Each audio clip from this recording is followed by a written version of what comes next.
Yun na nga guys, may ipapakita ko sa inyo guys, isang mantataho dito sa syudad ng Tabaco, syudad ng Pagkamuot. Mantataho siya mula noong elementary ako sa Tabaco South Elementary School.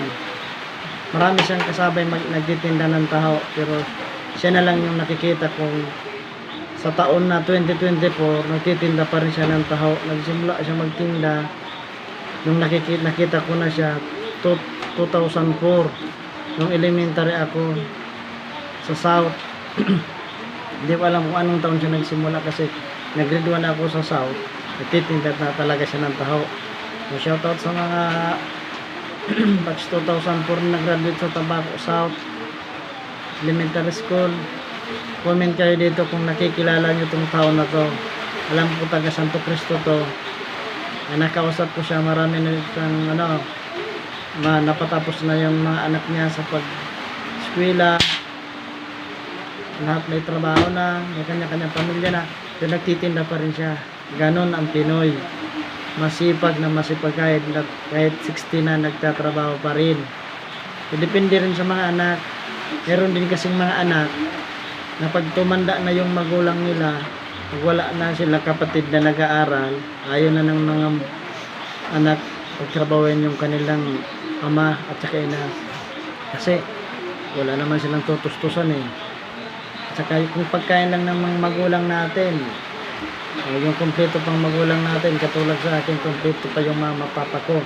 Yung mama ko nandito sa akin, yung papa ko nasa Bulacan, tatlo sila doon. Ako nandito lang. O si mama, konti na naman kain nila. Kaya, shoutout sa mga kompleto pang nanay, tatay. Lagaan niyong mabuti ang nanay niyo. Lalo na yung isa na lang yung magulang. Palalaki man o babae ang natira. Panoorin nyo itong video kung kilala nyo itong mantatao na to. Saludo ako sa iyong mantatao ka, Manong.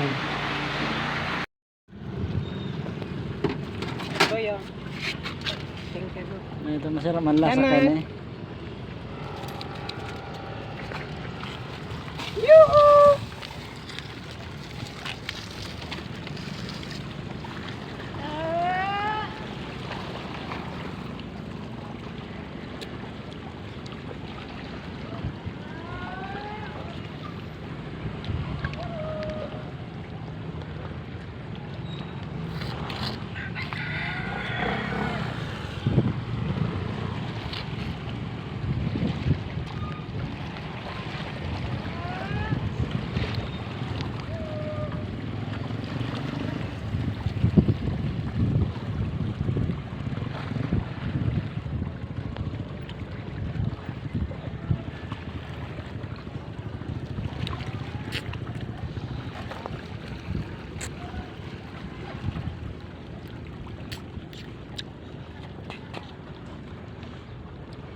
Naling nindang video kung sino itong mantatao, kung sino yon.